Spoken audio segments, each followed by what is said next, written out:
नमस्कार दोस्तों, मैं पवन स्वागत करता हूं आपका अपने चैनल टॉपर्स फोरम पर। आशा करता हूं कि आप सभी बहुत अच्छे होंगे और आप सभी की प्रिपरेशन भी बहुत अच्छी चल रही होगी। तो फ्रेंड्स, आपकी इस प्रिपरेशन को और बेहतर बनाने के लिए हम लेके आ रहे हैं रीजनिंग के कुछ इंपॉर्टेंट क्वेश्चंस। ये आपके सभी एग्जाम एसएससी, बैंक, रेलवे और स्टेट गवर्नमेंट के सभी एग्जाम में हेल्पफुल होने वाले हैं। तो चलिए शुरू करते हैं अपने क्वेश्चंस को। तो फ्रेंड, हमारा आज का क्वेश्चन है, निम्नलिखित में से कौन सी श्रृंखला इस तर्क पर बनी है? क्या है? कौन सी श्रृंखला, कौन सी सीरीज है जो इस लॉजिक पर बनी है? ये जो हमारा सीरीज है ये किस लॉजिक पे बनी है, वो लॉजिक हमें फाइंड आउट करना है और ये देखना है कि कौन से ऑप्शन में वो लॉजिक सेम लॉजिक फॉलो कर रहा है। वही लॉजिक हमारा आंसर, वही ऑप्शन हमारा आंसर हो जाएगा। ओके, तो चलिए शुरू करते हैं। मैं आपको एक चीज और बताना चाहूंगा कि ये प्रैक्टिस सेशन है। तो फ्रेंड्स, जितनी ज्यादा हम प्रैक्टिस करेंगे उतना ज्यादा हमारे लिए बेहतर होगा और एग्जाम में कॉन्फिडेंस, एक्यूरेसी और स्पीड मेंटेन कर पाएंगे। क्योंकि हम पढ़ाई तो बुक्स तो बहुत ज़्यादा पढ़ते रहते हैं लेकिन प्रैक्टिस कम करते हैं। और रीजनिंग एक ऐसा सब्जेक्ट है जिसमें हमें सबसे ज़्यादा प्रैक्टिस की ज़रूरत होती है। जितनी ज़्यादा हम प्रैक्टिस करेंगे उतने ज़्यादा अच्छे तरीके से और उतनी ही तेज़ी से हम क्वेश्चंस को कर पाएंगे। क्योंकि यहाँ पे ये रीजनिंग ऐसा सब्जेक्ट है जो इसकी तैयारी करता है या नहीं करता है, वो सभी क्वेश्चन तो बना लेते हैं लेकिन उसमें टाइम लिमिट है। एग्जाम में हमारे क्या है, टाइम लिमिट है, जिसे हमें ध्यान में रखना है कि जल्दी और अच्छा सही क्वेश्चन हम बना पाए। ओके, तो चलिए शुरू करते हैं। पहला क्वेश्चन क्या है हमारा? ये एक सीरीज दी हुई है जिसका हमें लॉजिक फाइंड करना है और लॉजिक फाइंड करके इन ऑप्शंस में देखना है कि कौन सा लॉजिक सेम ऑप्शन में होगा। तो क्या है ये? अल्फाबेट सीरीज है हमारी। ये अल्फाबेट सीरीज है। तो अल्फाबेट सीरीज में हम क्या देखते हैं? पहले जो लेटर्स दिए हुए इनकी प्लेस वैल्यू को हम यहाँ पे लिखेंगे। प्लेस वैल्यू जानते हैं, पोजीशन, जैसे नंबर्स एबीसीडी आपको सबको याद होगी, लेकिन जो आज एबीसीडी रीजनिंग में जरूरत है हमें, वो उनके प्लेस वैल्यू के साथ जरूरत है। क्या है? प्लेस वैल्यू के साथ। जैसे जी की प्लेस वैल्यू क्या है? 7, आई की क्या है? 9, के की 11 और एम की 13, ओ की क्या है? 15। ये जो है इनकी प्लेस वैल्यू है। ये मैं आपको एक बार लिख के बता देता हूं कैसे होती है ये प्लेस वैल्यू। जैसे एबीसीडी तो आप सभी जानते ही होंगे। क्या है? A B C D E F G H I J K L और ये एम।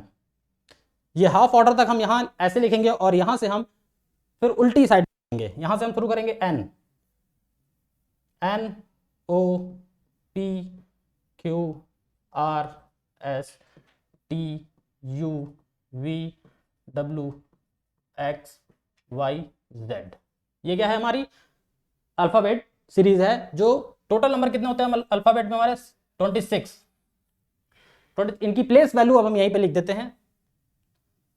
1 2 3 4 5 6 7 8 9 10 11 12 और ये 13। यहाँ क्या है? एन से 14 15 16, ये क्यू है 17, आर 18, एस 19 और टी 20, यू 21 22 23 24 25 और ये है लास्ट हमारा 26। ये आप देख पा रहे होंगे जो आपको एबीसीडी दिखाई दे रही है। तो आपको ये प्लेस वैल्यू इनकी याद करनी है। जो अल्फाबेट सीरीज आएगी इसमें हमें क्या होता है कि प्लेस वैल्यू रख के हम आसानी से उनका लॉजिक फाइंड कर सकते हैं। लॉजिक तो ऐसे भी हम निकाल सकते हैं। अगर हम यहाँ पे देखेंगे जी एच आई, आई के बाद फिर जे को छोड़ के के को ऐड किया है, फिर एच एल को छोड़ के एम, तो ऐसे हम देख लेंगे लेकिन हमको टाइम ज़्यादा लगेगा, जो हमें नहीं लेना एग्जाम में। एग्जाम में हमें स्पीड को मेंटेन करना है। तो इनकी जब हम प्लेस वैल्यू इनकी हम याद कर लेंगे तो हमारे लिए आसान हो जाएगा देखना। जैसे ये देखिए, ये इनकी प्लेस वैल्यू है। इनको आसान याद करना भी बहुत ज़्यादा कठिन नहीं है। बस थोड़े से क्वेश्चन हमारे साथ प्रैक्टिस करिए और इसको 1-2 बार पढ़ लीजिए। पहला, इनको आसान याद करने के लिए एक जो वर्ड आता है इजोटी, इजोटी, ये एक वर्ड है जिसमें हमें आसान हो जाता है। जैसे ई का क्या है प्लेस वैल्यू? 5, जे का 10, ओ का 15 20, टी का है और वाई का 25। क्या है फ्रेंड्स? 25 है वाई का। तो क्या हो जाएगा? ई का क्या हो जाएगा? 5 ई का 5 हो जाएगा और जे का क्या हो जाएगा, जे का 10, ओ का 15 और टी का 20, वाई 25। ये जो 5 लेटर हैं इनके आसपास के लेटर्स का हम इन्हीं के नंबर से निकाल लेते हैं। जैसे अगर दिया हुआ है जी, जी कोई अगर लेटर हमारा दिया है तो क्या है, ई एफ जी, तो अगर ई 5 है तो जी 7 हो जाएगा। ओके, तो और कुछ लेटर्स ऐसे हैं इनमें जिनके जो प्लेस वैल्यू होती है उनके लेटर में ही छिपी हुई है। जैसे आप देख सकते हैं एक जी, जी में क्या छुपा हुआ है, 7, ये जो है यहाँ पे 7 छुपा हुआ है। ओके, और एक एच है, एच में हमारा क्या छिपा हुआ है, एच में आप अगर देखेंगे ध्यान से तो क्या दिखा हुआ है, 8। प्यार से देखने की कोशिश करिए तो आपको 8 दिखेगा। और आई हम कैसे लिखते हैं, कैपिटल, ये आई लिखते हैं। आई में क्या छुपा लग रहा है आपको, 9, ये 9 जो है वो आई में आपको छिपा हुआ लगेगा। ओके फ्रेंड, तो ये कुछ लेटर्स ऐसे हैं, इनको आप याद रख सकते हैं और इसके हिसाब से, इजोटी के हिसाब से इनके आसपास के जो लेटर्स हैं उनकी वैल्यू हम रख पाएंगे। ठीक है, लेकिन हमको ये एग्जाम में ऐसे ही नहीं चलना है कि इजोटी को लिख करके और ये लिखना है, हमको याद करना है। ओके, तो चलिए, और कुछ लेटर्स हैं जैसे एम को है, एम है, एम क्या है, ये 3 बना हुआ है ना, तो ये 13 हो जाएगा। ठीक है, एक डब्लू है, डब्लू को क्या बोलते हैं, ये उल्टा 3 है तो यहाँ पे 23 हो जाएगा, ये आपको याद हो जाएगा। एम जो है वो 13 है और डब्लू जो है वो 23 है। ठीक है, 2 लेटर ऐसे हैं, इनको आपको याद रखना है, अगर एम है तो 13, डब्लू है तो 23। ठीक है, तो चलिए बढ़ते हैं आगे और देखते हैं अपना क्वेश्चन कैसे है। ये आप अपनी कॉपी में नोट कर सकते हैं और इसे याद जरूर करना है। ठीक है, तो ये क्या है, यहाँ पे हम देखेंगे जब नंबर्स हम प्लेस वैल्यू उनकी लिख देते हैं तो हमारे लिए आसान क्या हो जाता है, इन नंबर्स में सीरीज को फॉलो करने के लिए हम क्या करते हैं, जब भी हम मैथ में आपने पढ़ा होगा सीरीज, उसको जब हम सॉल्व करते हैं तो क्या हम देखते हैं, पहले ऐड या माइनस होना या फिर प्लस माइनस मल्टीप्लाई डिवीजन, ये 4 चीजें होती हैं और 2 चीजें होती हैं, किसी नंबर का स्क्वायर और क्यूब्स। ये हम देखते हैं पहले सीरीज में कि क्या चल रहा है उस सीरीज में, एडिशन चल रहा है या सब्सट्रैक्शन चल रहा है। ओके, तो यहाँ पे देखते हैं हम क्या है, यहाँ पे ऐड चल रहा है, क्योंकि क्या है, बहुत करीब, ये जो नंबर है बहुत करीब करीब हमें दिखाई दे रहे हैं, तो इनके बीच हम देख पाएंगे, अगर ढंग से देखेंगे, ध्यान से देखेंगे तो क्या है, इनके बीच 2 नंबर का गैप चल रहा है सभी में। 7 से 9 2 नंबर का गैप है, 9 से 11 2 नंबर का गैप है और 11 से 13 2 नंबर का है और 13 से 15 फिर 2 नंबर का गैप है। तो हम क्या देख पाएंगे, सभी जो लेटर हैं उनके बीच 2 का गैप चल रहा है। तो हम बस यही लॉजिक हमारा है, 2 का गैप चल रहा है और बाकी हम फिर ऑप्शन से चेक कर लेंगे किस सीरीज में 2 का गैप चल रहा है, वही जो ऑप्शन होगा हमारा करेक्ट आंसर हो जाएगा। ओके, तो चलिए हम चेक कर लेते हैं ऑप्शंस को। ऑप्शन क्या है, X Z B D F, तो इनकी प्लेस वैल्यू हम लिख लेंगे, हमारे लिए आसान हो जाएगा। एक्स की क्या होती है 24, जेड की क्या है, जेड की 26 और बी 2, डी 4 और एफ 6। तो आप फिर से नंबर्स को जब ध्यान में रखेंगे देखेंगे तो आपको दिखाई देगा कि यहां पे भी क्या है, 2 का गैप चल रहा है, 2 का गैप चल रहा है, तो यही ऑप्शन हमारा आंसर हो जाएगा। ओके, ये फर्स्ट ऑप्शन हमारा आंसर हो जाएगा। ठीक है फ्रेंड, ये बाकी के ऑप्शंस को हमें चेक करने की जरूरत नहीं है, क्योंकि इसमें 4 ही ऑप्शन होते हैं और जब ऑप्शन 5 बैंक में जैसे दिया होता है नन ऑफ दीज, तो हमको चेक करने की जरूरत पड़ती है, वरना ये पहला ऑप्शन हमारा आंसर हो जाएगा, क्योंकि इसमें 4 ही ऑप्शन है। ठीक है, तो चलिए बढ़ते हैं अगले क्वेश्चन की ओर और देखते हैं अगला क्वेश्चन हमारा क्या कह रहा है। यह है हमारा अगला क्वेश्चन। अगले क्वेश्चन में क्या है, निम्नलिखित श्रृंखला में लुप्त मान ज्ञात कीजिए। लुप्त मान मतलब मिसिंग, यहाँ पे जो सीरीज का मिसिंग टर्म है ये हमें फाइंड करना है। ओके, तो ये क्या है, अल्फा न्यूमेरिक सीरीज है ये एक, इसमें क्योंकि नंबर्स भी शो कर रहे होंगे आपको, तो अल्फा न्यूमेरिक जब सीरीज दी हुई हो, जब अल्फाबेट सीरीज होती है तो हम उनकी प्लेस वैल्यू रख लेते हैं, और जब अल्फा न्यूमेरिक दी होती है तो हम पहले नंबर्स को फाइंड कर लेते हैं, क्योंकि नंबर इसमें कम दिए हुए हैं। क्या है नंबर, क्या है इसमें 1 4 9 16, और जब हम सीरीज को सॉल्व करते हैं तो नंबर्स मैंने अभी आपको बताया कि क्या देखते हैं हम, उसमें देखते हैं क्या प्लस हो रहा है या क्या माइनस हो रहा है, क्या मल्टीप्लाई किया जा रहा है और क्या डिवीजन। तो सबसे पहले हम इन चारों को चेक करते हैं और उसके बाद स्क्वायर और क्यूब्स। तो यहाँ पे हम चेक करेंगे, तो अगर आप सीरीज को जब ज्यादा प्रैक्टिस कर लेते हैं, क्या मैंने बताया, प्रैक्टिस में हमें बहुत लाभ मिलता है, क्योंकि हम जब प्रैक्टिस कर लेते हैं तो हमें नंबर्स दिखने लगते हैं कि वहां पे क्या हो रहा है।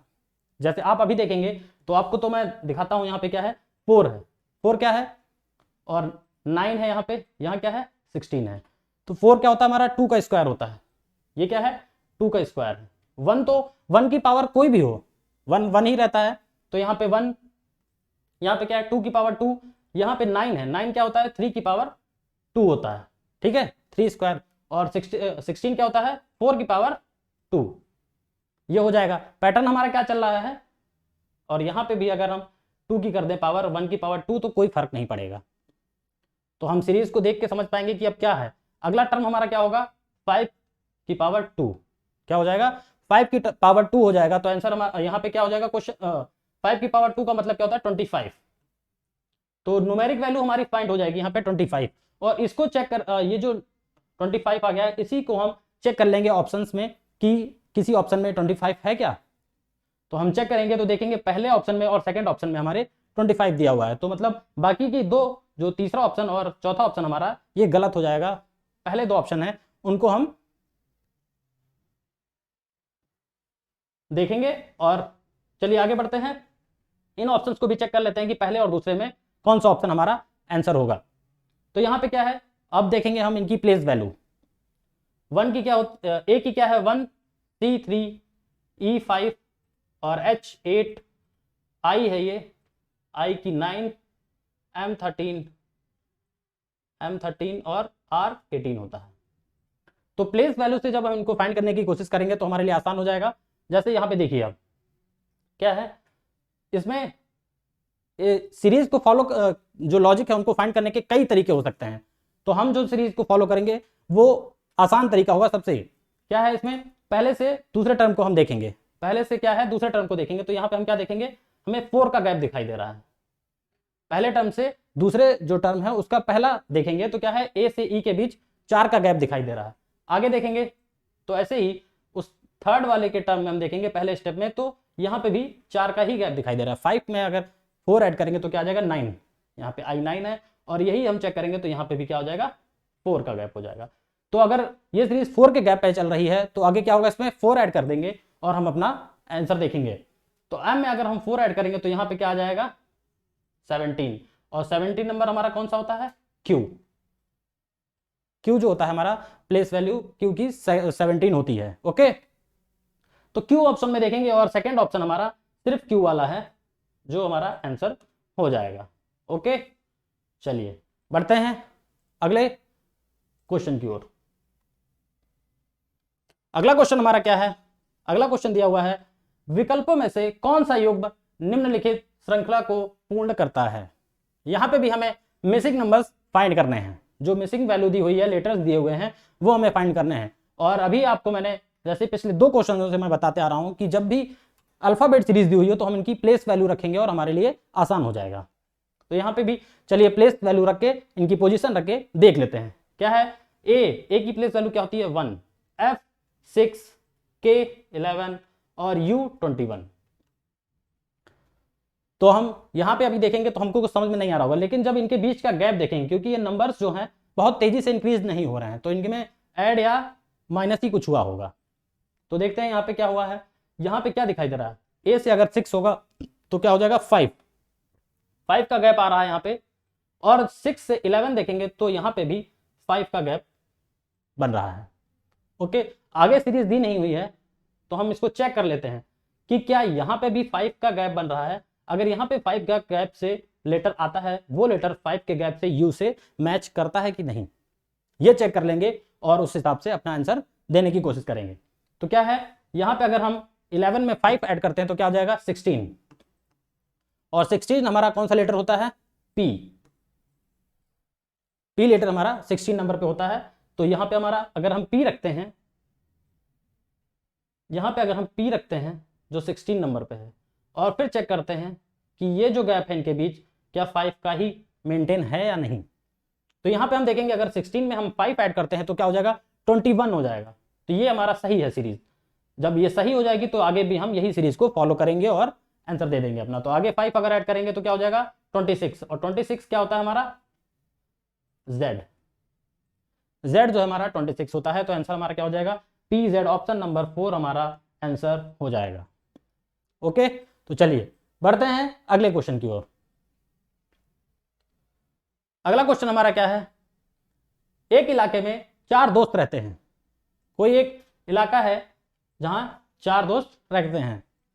क्या बोला है क्वेश्चन में, ए का घर बी के पश्चिम में है। ए का घर बी के पश्चिम में बोला है, तो ये हमारा कोई पॉइंट है, बी है, ये बी के पश्चिम में है, मतलब बी जो ए के किधर होगा, पूर्व दिशा में होगा, मतलब ईस्ट में होगा। तो बी से अगर हम पश्चिम चलेंगे तो क्या होगा, हमारी साइड ये हो जाएगी। ए कहां पे है, ये ए यहां पे है। साइडों में क्या होता है, 4 साइडें हमारी मेनली होती हैं। ये आपको मैं दिखा देता हूं यहाँ पे, ईस्ट, वेस्ट, नॉर्थ, साउथ, ये 4 साइडें हमारी होती हैं। ये पूरब हिंदी में, ये पश्चिम,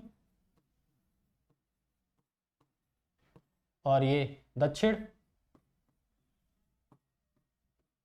और ये उत्तर। ये हमारी 4 साइडें होती हैं। तो क्या बोला है, ए का घर बी के पश्चिम में है, मतलब अगर ये बी पॉइंट है तो हमारी पश्चिम साइड कौन सी है, ये साइड।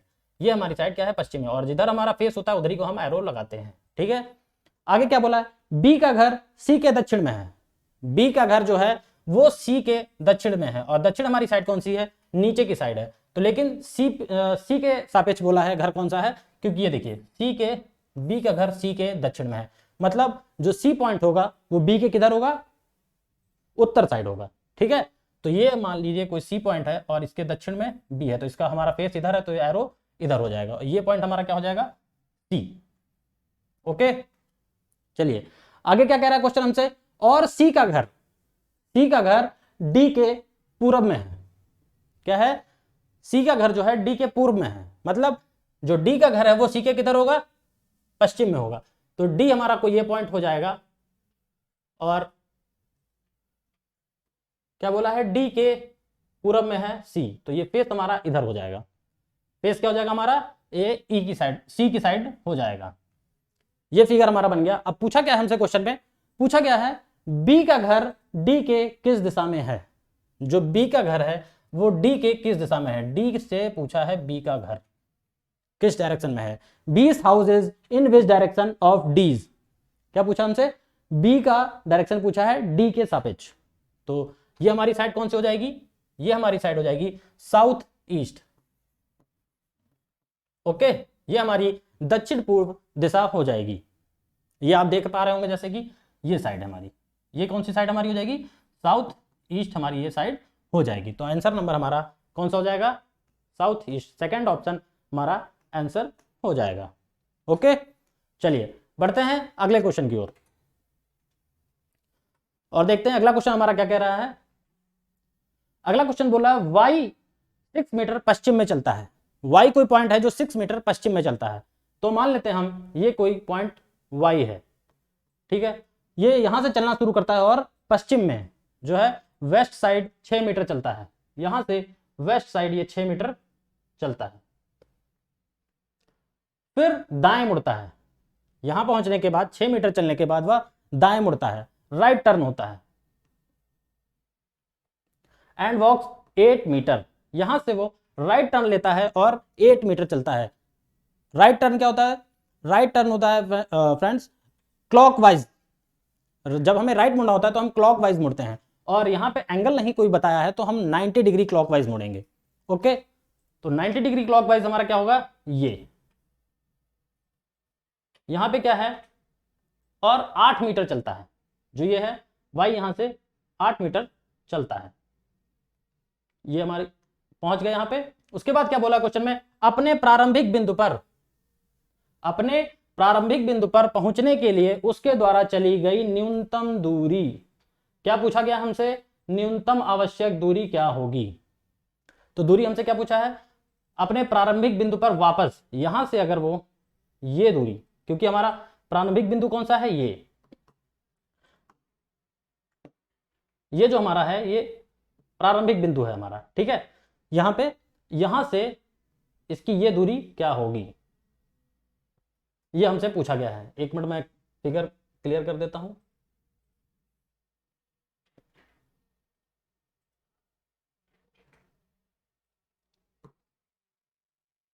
यहां से चलना शुरू करता है y, ठीक है, y यहां से चलना शुरू करता है, ये प्रारंभिक बिंदु है और ये इसका पॉइंट है, ठीक है। तो इस दूरी को हम कैसे निकालते हैं, यहां पे यूज होता है पाइथागोरस थ्योरम। जब भी राइट एंगल ट्रायंगल में अगर ऐसे मिनिमम दूरी जो बताया गया निकालने के लिए, तो हमारे बीच एक पाइथागोरस प्रमेय है, उसको हम यूज करके, फॉर्मूला दिया होता है, उसको यूज करके ये दूरी हम फाइंड करते हैं। तो ये क्या होता है हमारा, ये हमारा होता है हाइपोटेनस, मतलब कर्ण हिंदी में इसको बोलते हैं। ये क्या है हमारा लंब, और इंग्लिश में इसे परपेंडिकुलर बोलते हैं। ये जो दूरी हमारी है 8 मीटर, और ये जो है हमारा बेस 20, और इसे क्या बोलते हैं हिंदी में, आधार। ओके, तो पाइथागोरस प्रमेय में क्या होता है, कर्ण स्क्वायर इक्वल टू लंब स्क्वायर प्लस आधार स्क्वायर। इसमें हम अपनी वैल्यू रख देंगे, जो ये दूरी दी हुई है 8 मीटर और 6 मीटर, ये दूरी हम रख देंगे, और अपना ये जो इसका हाइपोटेनस है ये हम फाइंड कर लेंगे, ठीक है। तो चलिए इसको इंग्लिश में क्या लिखते हैं, hypotenuse square equal to perpendicular square plus base square. तो इसमें हम वैल्यू रख देते हैं, हमारा लंब क्या है, परपेंडिकुलर हमारा क्या है 8 का स्क्वायर प्लस बेस क्या है हमारा 6 का स्क्वायर, और ये 8 का स्क्वायर क्या होता है 64 प्लस 6 का स्क्वायर 36, टोटल कितना हुआ 100, एच स्क्वायर इक्वल टू 100। और जब इसका हम क्यूब स्क्वायर रूट निकालते हैं तो क्या हो जाएगा, एच इक्वल टू 10। तो हमारी ये दूरी कितनी आ जाएगी, 10 मीटर हमारी ये दूरी आ जाएगी। तो मिनिमम दूरी क्या हो जाएगी 10 मीटर। आप देख पा रहे होंगे ये दूरी हमारी क्या हो जाएगी 10 मीटर। तो हमारा आंसर यही हो जाएगा, इसका मिनिमम दूरी पूछा है, ऑप्शन नंबर 4 हमारा 10 मीटर आंसर करेक्ट होगा। ओके, चलिए बढ़ते हैं अगले क्वेश्चन की ओर। अगला क्वेश्चन क्या बोल रहा है, ग्राम ए ग्राम बी के पश्चिम में है। कोई दो गांव हैं जो ग्राम ए ग्राम बी के पश्चिम में है, बी के वेस्ट साइड में ए है। तो बी ए हमारा कोई पॉइंट है, मान लिया यहां से पश्चिम दिशा में ए, ये हमारा ए पॉइंट हो गया। फिर क्या बोला है क्वेश्चन में, जो कि ग्राम सी के दक्षिण में है। यहां पे क्या बोला है जो कि, और यहां क्या बोला है which is south of village C. तो जब भी विच या हु आता है तो वो बाद वाले के लिए आता है, जो कि आता है तो बाद वाले के लिए आता है, बाद में क्या है हमारा बी। ओके, जब भी विच आएगा या हु आएगा तो वो बाद वाले के लिए आता है, मतलब ये बी के लिए बोला है, जो कि ग्राम सी के दक्षिण में है, मतलब बी पॉइंट सी के साउथ में है, सी के दक्षिण में है, ठीक है। तो हमारा सी के दक्षिण में हमारी साइड क्या हो जाएगी, अभी मैंने आपको फिगर बना के ही बताया था कि ये ईस्ट है हमारा, ये वेस्ट, ये नॉर्थ, ये साउथ। अगर आपको तकलीफ होती है तो आप पेपर के साइड में इसे बना सकते हैं इस फिगर को, क्योंकि चंद सेकंड लगते हैं, एग्जाम में हमारा क्वेश्चन गलत नहीं होना चाहिए, क्योंकि हमारे एग्जाम में माइनस मार्किंग होती है, तो गलत ना हो, भले ही 1-2 सेकंड ज्यादा लग जाए, ठीक है। वैसे आप प्रैक्टिस करते रहेंगे तो आपके वो टाइम रिड्यूस होता चला जाएगा हमारे साथ, बस प्रैक्टिस करते रहिए। और क्या बोला है, जो कि ग्राम सी के दक्षिण में है, तो बी जो पॉइंट है, सी अगर ये कोई पॉइंट है यहाँ के दक्षिण में बी है। ओके, फिर क्या बोला है, जो कि ग्राम डी के, जो कि फिर यहां पे जो कि यूज हुआ है, जो कि अब किस लिए यूज हो रहा है सी के लिए, क्योंकि ये बाद में ये आया है ना। तो जो कि ग्राम डी के पश्चिम में है, मैं ये फिगर मिटा रहा हूं यहां पे, जो कि ग्राम डी के पश्चिम में है। पश्चिम साइड हमारी कौन सी होती है, अगर सी के पश्चिम में है, सी पश्चिम में है डी के, तो जो डी होगा वो किधर होगा, सी के ईस्ट साइड में होगा, पूर्व साइड में। तो ये डी हो गया हमारा कोई पॉइंट, और यहां से ये जो ये है सी जो है हमारा पश्चिम में है। अब हमसे क्या क्वेश्चन में पूछा है तो ग्राम डी के संबंध में ए किस दिशा में है, ग्राम डी के संबंध में ग्राम ए किस दिशा में है। डी कौन सा हमारा पॉइंट है ये, और ए कहां है ये। तो यहां से हमसे ये साइड पूछा है, डायरेक्शन कौन सी होगी, डी के सापेक्ष ए कौन सी दिशा में है। तो हमारी ये कौन सी साइड हो जाएगी, क्या हो जाएगी हमारी, साउथ वेस्ट हमारी साइड हो जाएगी। साउथ वेस्ट मतलब दक्षिण पश्चिम दिशा हमारी हो जाएगी। दक्षिण पश्चिम में हमारा आंसर कौन सा है, 4 ऑप्शन आंसर हमारा करेक्ट होगा, साउथ वेस्ट। ओके, तो आप ऐसे पहले आप धीरे धीरे ये फिगर बनाते रहिए, फिर आपको जल्दी, जितना जल्दी आप जितनी ज्यादा प्रैक्टिस करेंगे उतना जल्दी आप क्वेश्चन का फिगर बनाएंगे और आंसर दे पाएंगे। ठीक है, सबसे ज्यादा क्या जरूरी है, प्रैक्टिस। तो प्रैक्टिस करते रहिए बस हमारे साथ और बने रहिए। चलिए बढ़ते हैं अगले क्वेश्चन की ओर। अगला क्वेश्चन क्या है हमारा, अगला क्वेश्चन भी डायरेक्शन से ही है। क्या बोला है, एक्स दक्षिण दिशा में 15 मीटर चलता है। एक्स जो है कोई पॉइंट, वो साउथ साइड में 15 मीटर चलता है। एक्स हमारा कोई है, एक्स ये पॉइंट है, एक्स से 15 मीटर दक्षिण की साइड चलते हैं। तो 15 मीटर का हमारी साउथ साइड क्या है, ये यहां से कितना है 15 मीटर, ये है 15 मीटर। फिर क्या बोला है आगे क्वेश्चन में, फिर बाएं मुड़कर 15 मीटर चलता है। फिर बाएं मुड़ता है मतलब लेफ्ट साइड मुड़ता है और 15 मीटर चलता है। तो जब हमको लेफ्ट मुड़ना होता है तो क्या हम मुड़ते हैं, एंटी क्लॉकवाइज 90 डिग्री। डिग्री का हमको ध्यान रखना है, अगर यहाँ पे डिग्री नहीं दिया है तो 90 डिग्री ही मुड़ना है। मैं आपको बार बार ये बोल के बता रहा हूं, लेकिन आपको क्या करना है, ये याद रखना है कि 90 डिग्री ही है। ठीक है, तो यहां से एंटी क्लॉकवाइज हमारा क्या हो जाएगा, एंटी क्लॉकवाइज मुड़ेगा तो ये हमारा एंटी क्लॉकवाइज हो जाएगा। और दूरी क्या दी है, 15 मीटर। ये डिस्टेंस और ये डिस्टेंस सेम दी हुई है।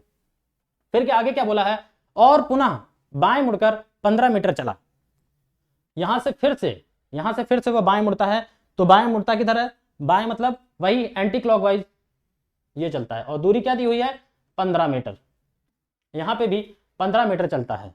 फिर क्वेश्चन में क्या पूछा है, वह अपनी प्रारंभिक स्थिति से कितनी दूर और किस दिशा में है। उसकी प्रारंभिक स्थिति क्या है, ये उसकी प्रारंभिक स्थिति है। और वो पूछा है कि ये दूरी क्या है और डायरेक्शन क्या है। ये दूरी हमसे पूछा है और डायरेक्शन। तो दूरी ये क्या हो जाएगी, ये जो दूरी 15 है तो ये भी हमारी दूरी 15 मीटर हो जाएगी। और डायरेक्शन क्या हो जाएगा हमारा, ईस्ट डायरेक्शन हो जाएगा। ओके, क्योंकि फेस हमारा इधर साइड है और मैंने बताया जिधर हम फेस होता है उधर ही हम एरो लगाते हैं। तो ये हमारी ईस्ट हो जाएगी। तो आंसर हमारा क्या हो जाएगा, 15 मीटर पूर्व में। ऑप्शन नंबर सेकंड हमारा करेक्ट आंसर होगा। Option number second, 15 metre to the east. Okay, चलिए बढ़ते हैं अगले क्वेश्चन की ओर और देखते हैं अगला क्वेश्चन। अगला क्वेश्चन हमारा क्या है, प्रश्न में एक कथन दिया गया है, उसके बाद 2 निष्कर्ष दिए गए हैं।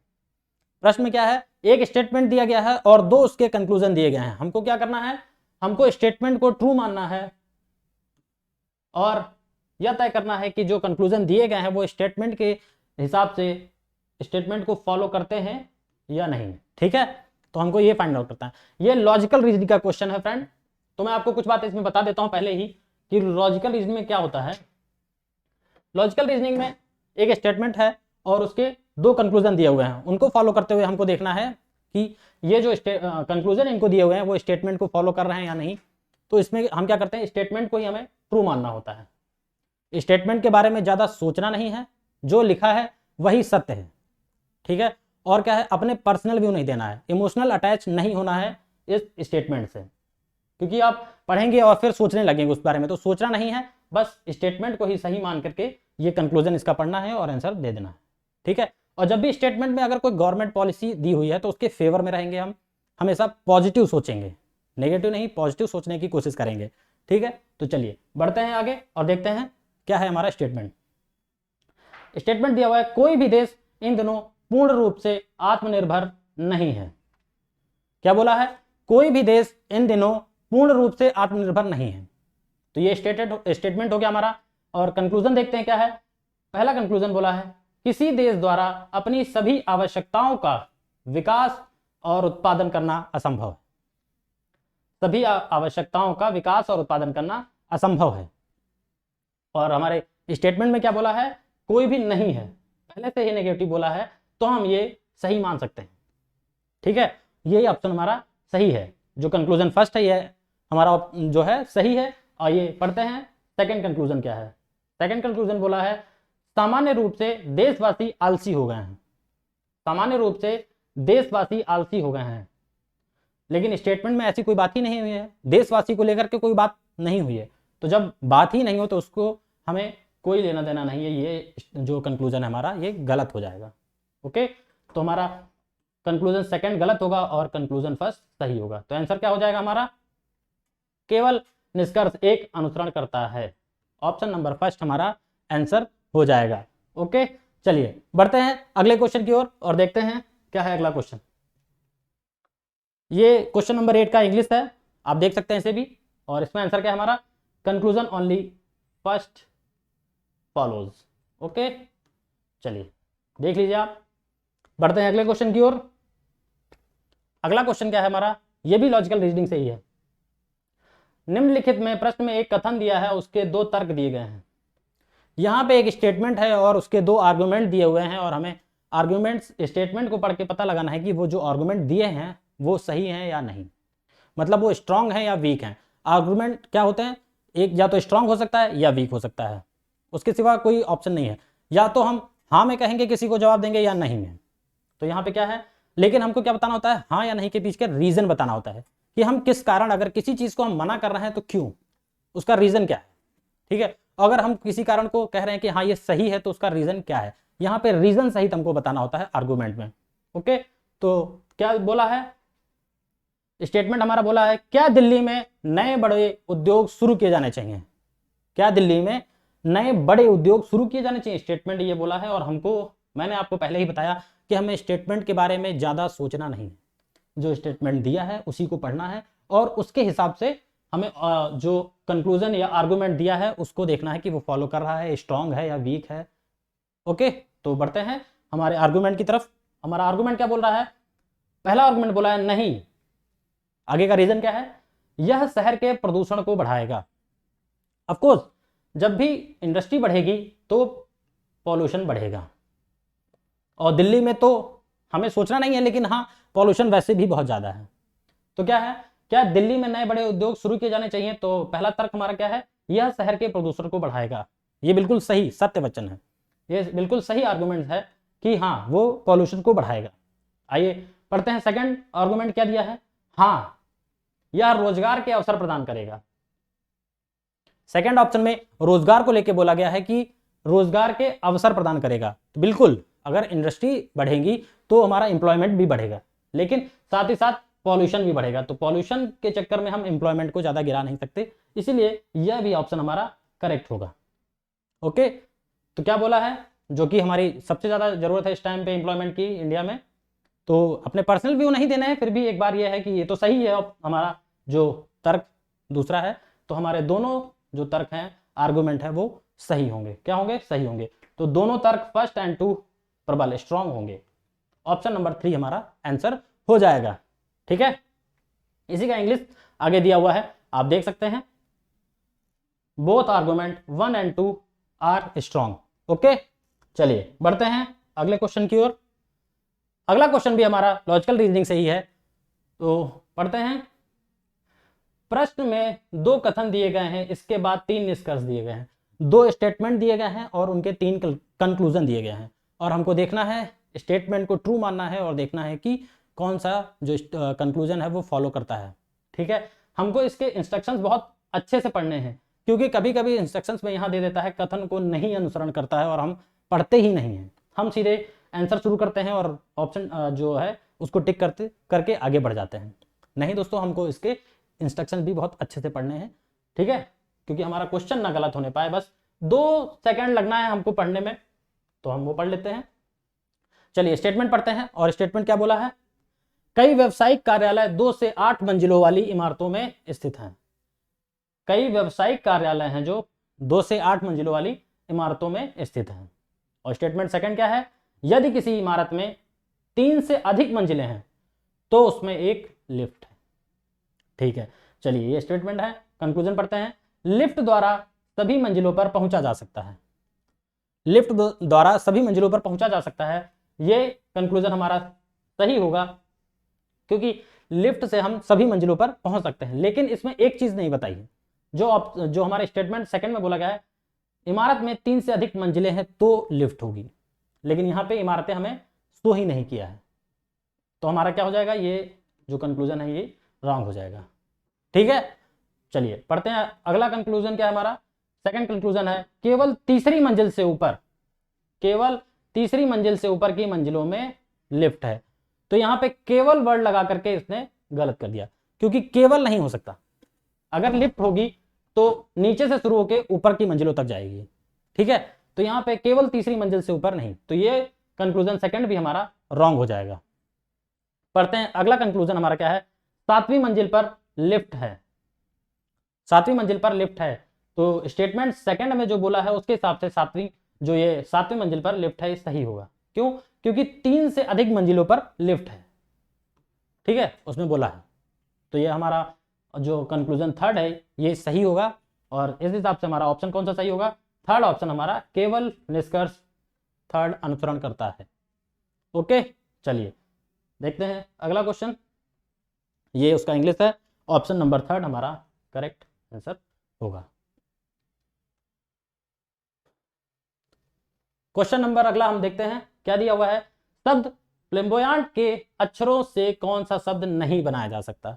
ये क्वेश्चन सबसे सरल होते हैं, लेकिन हम जल्दबाजी में इन क्वेश्चंस को गलत कर देते हैं। तो हमें जल्दबाजी नहीं, थोड़ा सा 1-2 सेकंड रुक के इन क्वेश्चंस को सॉल्व करना है और करेक्ट लगाना है, क्योंकि हम अक्सर क्वेश्चन जो है एग्जाम में करके तो चले आते हैं और फिर हम कहते हैं गलत कैसे हो गया हमारा। तो ध्यान देना होता है। क्या है कि दिया हुआ है अक्षरों के कौन सा शब्द नहीं बनाया जा सकता। इसमें जो लेटर्स दिए हुए हैं हमें चेक करने हैं, जो ऑप्शन में लेटर दिए हुए हैं, ऐसा कौन सा ऑप्शन है जो इसके लेटर से मैच नहीं करता है, वही हमारा ऑप्शन करेक्ट आंसर हो जाएगा। ठीक है, तो लैम दिया हुआ है, पहले को हम चेक करते हैं। तो लैम LAMB यहाँ पे दिया हुआ है, ये चारों लेटर मैच कर रहे हैं, तो ये ऑप्शन हमारा पहला जो आंसर है वो नहीं होगा। दूसरा चेक करते हैं, दूसरा ऑप्शन बोट, BOUT लिखा हुआ है, और हम यहाँ पे देखते हैं क्या सभी लेटर हैं, BOUT, यू नहीं है। क्या देख पा रहे हैं हम, यू जो है फ्लेम्बोयांट में नहीं है, तो हमारा सेकंड ऑप्शन ही हमारा करेक्ट आंसर हो जाएगा और हम आगे बढ़ जाएंगे टिक करके। ठीक है, बाकी को चेक करने की जरूरत नहीं है जब हमारा एक आंसर मिल ही गया है। चलिए बढ़ते हैं आगे। आगे क्या है, निम्नलिखित में से किस शब्द के अक्षर वर्णमाला क्रम में हैं, the letter of which of the following word are in alphabetical order. क्या बोला है, जो ये ऑप्शंस दिए हुए हैं इनमें से कौन सा ऐसा ऑप्शन है जो अल्फाबेटिकल ऑर्डर में है। ठीक है, तो हम सारे ऑप्शंस को चेक कर लेंगे और अपना आंसर टिक कर देंगे। क्या है, शेड, इसके लेटर्स क्या अल्फाबेटिकल ऑर्डर में है, SH, पहले ही पता चल गया, SH, S जो है वो H के पहले आ रहा है, तो ये नहीं होगा। फिर क्या दिया हुआ है, हार्ट, HE, फिर यहाँ पे EH के बाद आ गया है, तो ये भी हमारा ऑप्शन करेक्ट नहीं होगा। फिर अगला ऑप्शन क्या है, बिलो, BILLOW, BILLOW, तो ये क्या है, हमारा अल्फाबेटिकल ऑर्डर में है, थर्ड ऑप्शन हमारा करेक्ट आंसर होगा। ओके, और लास्ट ऑप्शन चेक करेंगे, CHAR, तो ये ऑप्शन वैसे भी देखिए H के बाद A आ रहा है, तो गलत हो जाएगा। चलिए बढ़ते हैं अगले क्वेश्चन की ओर और देखते हैं अगला क्वेश्चन क्या कह रहा है। अगला क्वेश्चन क्या है, निम्नलिखित प्रश्न में दिए गए विकल्पों में से संबंधित शब्द का चयन करना है। जो यहाँ पे पहले रेशियो में जो संबंध दर्शाया गया वही इसके बाद वाले वर्ड से, लेटर तो सेंटेंस से जो वर्ड दिया हुआ है उससे संबंध देखना है, रिलेशन क्या है।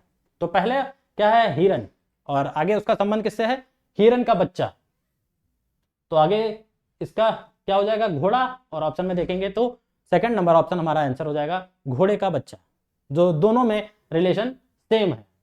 ठीक है, क्योंकि यहाँ पे हिरन और हिरन के बच्चे से रिलेशन दिखाया गया है, तो यहाँ पे घोड़ा, घोड़े के बच्चे से रिलेशन इसका सही होगा, तो ऑप्शन नंबर सेकंड हमारा सही हो जाएगा, पोल हमारा आंसर हो जाएगा। ओके, ये क्वेश्चन बहुत आसान होते हैं, बस इनको पढ़ना है और आंसर देना है, यहाँ पे ज्यादा सोचना और दिमाग लगाने की जरूरत नहीं है। ये हमारे क्वेश्चन इसलिए आते हैं थोड़ा सा हम एग्जाम के टाइम में रिलैक्स कर सके, और इतना भी रिलैक्स नहीं कर रहा है कि भूल जाए कि एग्जाम दे रहे हैं। ठीक है, तो आपको बस ये देखना है और आंसर टिक करके आगे बढ़ जाना है। चलिए आगे क्या है, सेम वैसा ही क्वेश्चन दिया हुआ है, उनके बीच रिलेशन देखना है और ऑप्शन में चेक करना है कि कौन सा रिलेशन होगा। ठीक है, तो देखते हैं यहाँ पे क्या बोला है, दौड़ना चलना, और ये जो रिलेशन इनके बीच में है दौड़ना और चलना, वही रिलेशन ऑप्शन में किसी एक ऑप्शन में हमारा होगा। तो ऑप्शन देखते हैं, भारी वर्षा, बूंदाबांदी, धीरे धीरे दौड़ना, दौड़ना, गोता लगाना, तैरना, और चौथा ऑप्शन क्या है, उछलना, सरपट दौड़ना। तो हम पहले यहां पर रिलेशन देखेंगे क्या है, दौड़ना और चलना। दौड़ने का मतलब तेज और चलने का मतलब धीरे। तो यहां क्या दिया हुआ है रिलेशन, पहले तेज है फिर धीरे। तो यही चीज हम ढूंढेंगे ऑप्शन में क्या है, पहले ऑप्शन में ही हमको मिल रहा है भारी वर्षा उसके बाद बूंदाबांदी। ठीक है, ऐसे ही सारे ऑप्शन चेक कर लेंगे। तो धीरे धीरे दौड़ना, दौड़ना मतलब ये गलत हो जाएगा क्योंकि इसमें पहले ही धीरे धीरे लगा दिया है। फिर क्या है, गोता लगाना और तैरना। तैरना पानी के ऊपर है और ये गोता लगाना पानी के अंदर, ये दोनों चीज अलग अलग। तो ये हमारा ऑप्शन थर्ड भी गलत हो जाएगा। फिर क्या है, उछलना और सरपट दौड़ना। उछलना अलग है, सरपट दौड़ना अलग चीज है। ये ऑप्शन नंबर 4 भी हमारा गलत हो जाएगा। तो ऑप्शन हमारा फर्स्ट करेक्ट आंसर होगा। ठीक है, क्या है, भारी वर्षा बूंदाबांदी। तो भारी वर्षा तेज होती है और बूंदाबांदी धीरे होती है। तो ऑप्शन नंबर 1 हमारा करेक्ट आंसर हो जाएगा। चलो देखते हैं अगला क्वेश्चन। अगला क्वेश्चन क्या दिया है, दिए गए विकल्पों में से संबंधित अक्षरों का चयन कीजिए। क्या दिया हुआ है, select the related letters from the given alternatives.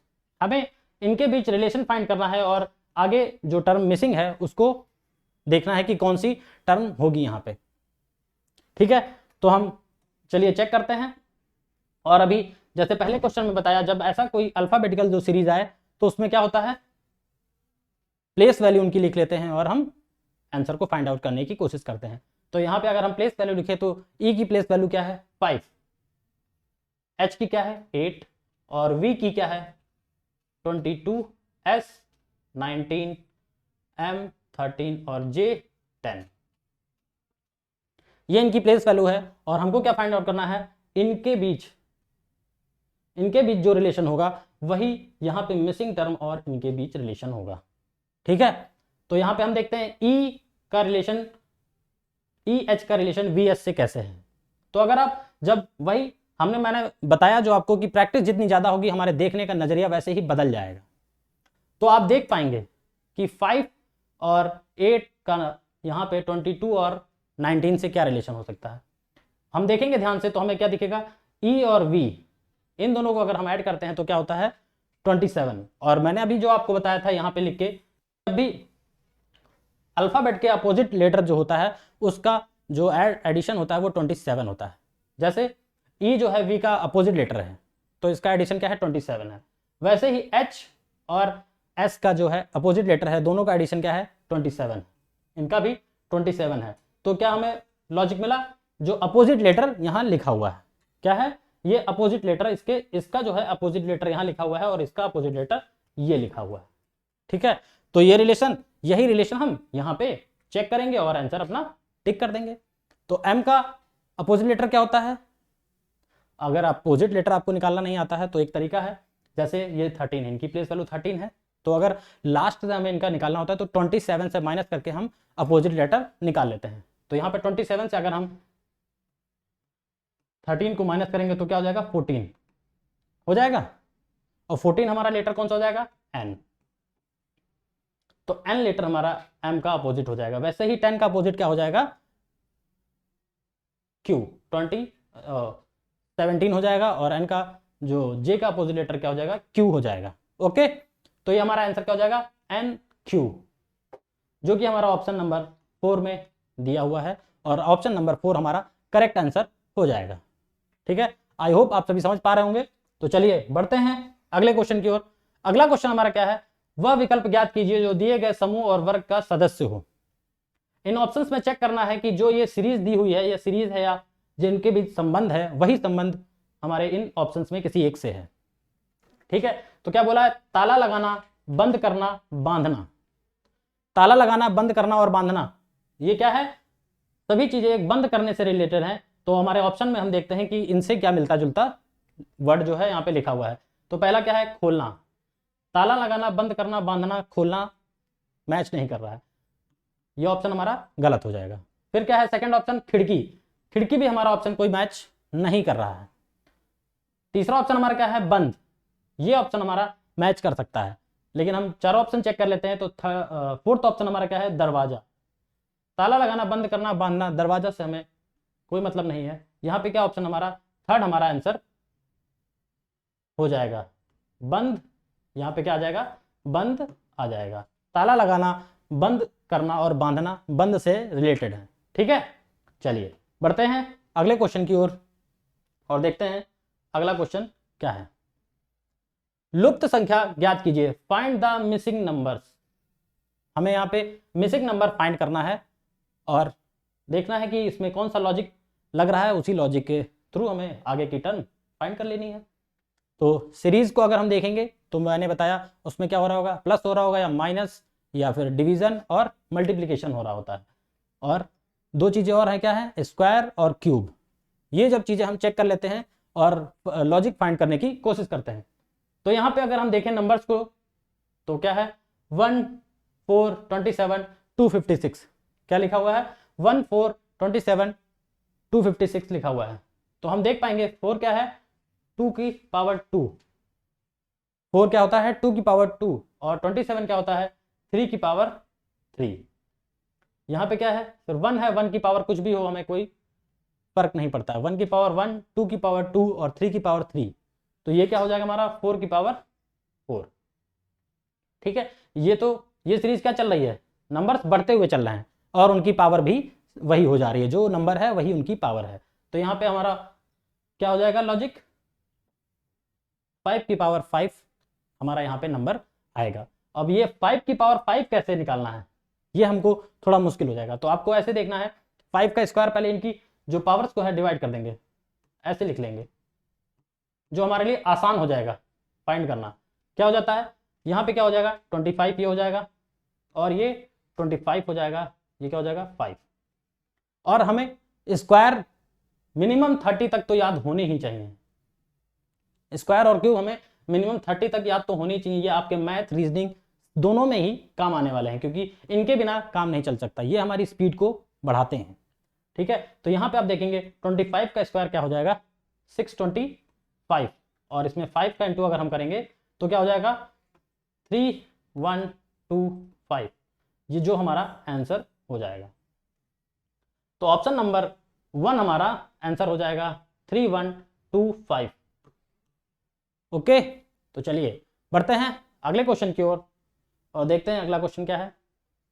अगला क्वेश्चन हमारा है, श्रृंखला में लुप्त x ज्ञात कीजिए और y प्लस एक्स का मान ज्ञात कीजिए। यहाँ पे एक सीरीज दी हुई है, इसमें दो टर्म दिए हुए हैं x और y, जिनको फाइंड करना है और हमें y प्लस एक्स की वैल्यू निकालनी है। चलिए देखते हैं इस सीरीज में क्या फॉलो कर रहा है और वही पैटर्न फॉलो करके हम नंबर्स को, इनके वैल्यू को फाइंड करते हैं और ये निकालते हैं आंसर को। तो चलिए हम देखते हैं क्या यहाँ पे सीरीज है, 20 22 24 26 x 32 36 y। तो यहाँ पे नंबर्स जो है वो बहुत धीरे धीरे और कंटिन्यू बढ़ते हुए आ रहे हैं। तो इनके बीच का हम गैप देखेंगे, सीरीज में क्या है, इनके बीच देखेंगे तो 2 का गैप है, यहाँ पे चेक करेंगे तो 2 का गैप है, और यहाँ चेक करेंगे तो 2 का गैप है। तो सीरीज में क्या चल रहा है, 2 का गैप चल रहा है। यहाँ पे भी फिर हम अगर 2 का ऐड करें तो क्या हो जाएगा 28, ये हो जाएगा। फिर 28 के बाद क्या है, 2 ऐड करें तो 30 नहीं आ रहा है, यहाँ पे 32 आ रहा है, 32 आ रहा है। तो इनके बीच क्या ऐड है, यहाँ पे जो गैप है वो 4 का है, और इनके बीच यहाँ पे भी जो 2 दिया हुआ है वो क्या है 4 का है। यहाँ पे फिर क्या हो सकता है, यहाँ पे 2 और 4 दोनों हो सकता है, लेकिन अल्टरनेट सीरीज नहीं है ये। तो यहाँ पे क्या है बढ़ते हुए, अगर वहां से 2 तक है तो यहाँ पे 4 का गैप भी हो सकता है। अभी क्लियर नहीं है कि ये 2 का ही है या 4 का है, तो पहले ही हम दोनों ही रख के देख लेते हैं। यहाँ पे अगर हम 26 में 4 ऐड करेंगे तो कितना होगा 30, लेकिन 4 ऐड करने पे 30 और 30 से अगर 32 आएगा तो क्या हो जाएगा, यहाँ पे 2 का गैप हो जाएगा, जो कि सीरीज को ब्रेक कर देगा, और सीरीज हमारी अल्टरनेट नहीं चल रही है। तो हम यहाँ पे क्या करेंगे 2 को ही रखेंगे, यहाँ पे हम 2 को ही रखेंगे और चेक कर लेंगे कि आंसर हमारा क्या है। ठीक है, यहाँ पे 2 को ही रखेंगे तो क्या हो जाएगा 28 हो जाएगा, 28 से फिर ये 4 और यहाँ पे भी हम 4 को रख के चेक कर लेंगे और देखेंगे हमारा आंसर सही आ रहा है क्या। अगर हम यहाँ 4 रखते हैं तो क्या हो जाएगा 36 प्लस 4 यहाँ पे 40 हो जाएगा। और वैल्यू क्या हमें निकालनी है, y प्लस एक्स की हमें वैल्यू निकालनी है, y प्लस एक्स की हमें वैल्यू निकालनी है। तो क्या हो जाएगा y हमारा 40 हो जाएगा और x 28, तो क्या हो जाएगा 68 टोटल हो जाएगा। क्या ये 68 हमारे ऑप्शन में है, तो हमारे ऑप्शन नंबर 4 पे 68 दिया है जो हमारा आंसर हो जाएगा। ठीक है, चलिए बढ़ते हैं अगले क्वेश्चन की ओर। अगला क्वेश्चन हमारा क्या है, ये भी एक सीरीज है, find out the number pairs that will fit in the given form. इस सीरीज को इनका पैटर्न लॉजिक पहचानना है और ये क्वेश्चन मार्क यहाँ पे आंसर देना है कि आगे कौन सा टर्म होगा। तो आगे हमारा टर्म कौन सा होगा, हम अगर ध्यान से देखिए सीरीज को तो क्या दिखाई दे रहा है, 11, 121, 1331, 146, 41। तो आप जब प्रैक्टिस कर लेंगे तो आपको नंबर्स दिखने लगेंगे। यहाँ पे क्या दिखाई दे रहा है, 11 की पावर 1, क्या दिखाई दे रहा है 11 की पावर 1, यहाँ पे क्या है 121, 11 की पावर 2 और ये 11 की पावर 3। तो यहां तक तो हमको सबको याद होता है क्योंकि क्यूब तक तो हमें याद ही करना है, 30 तक मिनिमम, मैंने बताया आपको 30 तक मिनिमम हमें स्क्वायर और क्यूब्स याद करने हैं, तो जिससे हम नंबरों को देख के आसानी से पहचान पाएंगे क्या है। यहाँ पे अगर 11 की पावर 1 है, दूसरे टर्म में 11 की पावर 2 है, तीसरे टर्म में 11 की पावर 3 है, तो आगे क्या होगा 11 की पावर 4। और हमें आगे की टर्म इससे क्या हो जाएगी, जब सेम लॉजिक यही चलता आ रहा है तो आगे क्या हो जाएगा, आगे यहाँ पे हो जाएगा 11 की पावर 5। ओके, तो जब 11 की पावर 5 हो जाएगा तो ये टर्म हमारा आंसर हो जाएगा। लेकिन 11 की पावर 5 कैसे निकालेंगे, अब आपको क्या देखना है, सब दिया हुआ है, 11 की पावर 1, 11 की पावर 2, 11 की पावर 3 दिया हुआ है ये, और 11 की पावर 4 दिया है ये दिया हुआ है। तो इसमें 11 की पावर जब 4 दिया हुआ है तो हम 11 से इंटू करके 11 की पावर 5 का मान निकाल लेंगे कितना है। तो यहाँ पे हम इंटू कर लेते हैं, 14641 इंटू 11। और 11 से इंटू करना बड़ा आसान है, क्या होता है फर्स्ट एंड लास्ट जो टर्म है हमारी उनको वैसे ही हम नोट कर लेते हैं, 1 और 1 क्या करते हैं, और बाकी ये ऐड करते हुए चलते हैं। 1 में 4 ऐड करेंगे क्या आएगा 5, फिर क्या है 4 का 6 में अगर ऐड करेंगे तो कितना आएगा 10, 10 का यहाँ पे हो जाएगा 0 और एक कैरी हो जाएगा जो यहाँ पे हम लिख देंगे। ठीक है, फिर 6 में 4 ऐड करेंगे तो क्या हो जाएगा 10 और एक कैरी है तो 11 हो जाएगा, 11 का 1 यहाँ लिख लेंगे और एक कैरी यहाँ लगा देंगे। ठीक है, तो आगे क्या हो जाएगा 4 को ऐड करेंगे 1 में कितना 5 और एक कैरी 6 हो जाएगा, और पहली टर्म हमारा 1 जो यहाँ लिखा है इसको हम यहाँ लिख देते हैं, ये हमारा करेक्ट आंसर हो जाएगा। देखते हैं किसी ऑप्शन में ये दिया हुआ है क्या। ऑप्शन नंबर फर्स्ट में दिया हुआ है 161051, ये हमारा करेक्ट आंसर हो जाएगा। ओके, तो चलिए बढ़ते हैं अगले क्वेश्चन की ओर और देखते हैं अगला क्वेश्चन क्या है। अगला क्वेश्चन हमारा क्या है, एक श्रृंखला दी गई है जिसमें पद लुप्त है, मिसिंग टर्म हमको फाइंड करना है, क्या है, और ये सीरीज कौन सी है, अल्फाबेट सीरीज है। तो अल्फाबेट सीरीज में हमें क्या करना है, इनकी प्लेस वैल्यू, इनकी पोजीशन हमें लिख लेना है और उसी हिसाब से ये जो टर्म है हमें फाइंड कर देना है, क्योंकि इसमें 26 ही लेटर हैं, ज्यादा नहीं है, तो इन्हीं के बीच में कोई लेटर आ जाएगा जो हमारा आंसर होगा। ठीक है, तो देखते हैं। वैसे अगर आप सीरीज को पढ़ेंगे तो क्या होगा, सीरीज हमें जो यहाँ से पढ़ने से दिखाई दे रही है सीरीज, वेल नंबर लेके लिख देते हैं इनके, क्या है Z26, B2A1, Y25, D4, C3 और X क्या होता है 24, F6E5, W का क्या होता है 23, H8 और G7, V22, J का 10 एंड I9। ये इनकी प्लेस वैल्यू है, और इन प्लेस वैल्यू के हिसाब से अगर हम देखेंगे तो हमको क्या दिखाई दे रहा है, यहां से नंबर्स के साथ हमको दिखाई दे रहा है क्या चल रहा है, 26 से 25 एक माइनस हुआ 24, फिर एक माइनस हुआ 23, यहां से माइनस हुआ 22, और जब यहाँ 22 से 1 माइनस होगा तो क्या अगली सीरीज में आएगा टर्म क्या आ जाएगा 21, और 21 की प्लेस वैल्यू, किसका प्लेस वैल्यू है ये u का। तो हमारा अगर u से जो भी ऑप्शन हमारा स्टार्ट हो रहा होगा वो हमारा आंसर हो जाएगा। तो देखते हैं यहाँ पे क्या है, दो ऑप्शन हमारे u से स्टार्ट हो रहे हैं, तो पहला और दूसरा ऑप्शन तो हमारा गलत हो जाएगा क्योंकि ये u से स्टार्ट नहीं हो रहे हैं। लास्ट के दो ऑप्शन को हम चेक कर लेंगे और देखेंगे कौन सा हमारा आंसर होगा। तो आगे भी टर्म को चेक कर लेते हैं। यहाँ पे क्या दिया हुआ है 2, यहाँ पे 2 दिया हुआ है, और नेक्स्ट टर्म्स में देखें तो 4, 2 का गैप है। यहाँ 4 से देखें तो 6, यहाँ पे 2 का गैप चल रहा है। 6 से देखें तो H8, यहाँ पे भी 2 का गैप चल रहा है, और ये 8 से 10, यहाँ पे भी 2 का गैप है, फिर यहाँ पे भी हम 2 का गैप मेंटेन रखेंगे। तो 10 में अगर 2 ऐड करेंगे तो क्या हो जाएगा 12 हो जाएगा, और 12 किसकी होती है, L जो है हमारा 12 होता है। ओके, और ऐसे ही आगे क्या है 1A दिया हुआ है, इसको मैं क्लियर कर देता हूं और आपको आगे दिखाता हूं क्या दिया हुआ है। आगे ए के बाद 3 के बाद 5, यहां पे भी हम क्या देख पा रहे हैं, 2 का गैप चल रहा है। अगर 2 का गैप यहां पे भी चल रहा है, यहां पे भी 2 का गैप है, ये भी 2 का गैप है, और ये भी 2 का गैप है, यहाँ पे भी 2 का गैप है, तो ये भी हमारा 2 का गैप हो जाएगा। और 9 में 2 हम ऐड करेंगे तो क्या हो जाएगा 11, जो हमारा क्या होता है के। तो ऑप्शन नंबर हमारा ये देख लीजिए कौन सा सही है इसमें, ULK ऑप्शन नंबर 4 में हमारा करेक्ट आंसर ऑप्शन नंबर 4 हो जाएगा। तो दोस्तों आज के लिए बस इतना ही, मिलते हैं अगली वीडियो में कुछ और नए क्वेश्चनों के साथ नए सीरीज में। चलिए, थैंक यू।